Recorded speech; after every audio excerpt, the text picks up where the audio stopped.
Para nosotras Llevech es punto de encuentro, siempre es un punto de encuentro. Llevamos viniendo ya mucho tiempo y yo creo que es más que es un punto de unión y que siempre estamos todas. Luego aparte, como comemos los nachos, que somos fanáticas de los nachos de Llevech, no hemos encontrado unos nachos igual. Hemos ido a un montón de sitios y siempre pedimos nachos. Y siempre volvemos a Llevech a comer los nachos.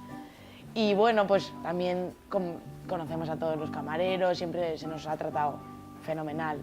Entonces al final cuando estás a gusto en un sitio, la comida está muy buena y el precio está muy bien, porque no vamos a volver a un sitio donde estamos a gusto. Y es eso, pues siempre es donde al final quedamos todas. Venga, a Llevech, vale, ya voy, al nuevo o al de siempre. Y la verdad es que nos gusta mucho el nuevo, porque es muy amplio, esta zona de la Alameda nos gusta y aún no está tan lleno de nuestra generación, entonces nos sentimos más a gusto. Y la verdad que, bueno, no sé, yo lo recomiendo a todo el mundo. Llevech es como una familia.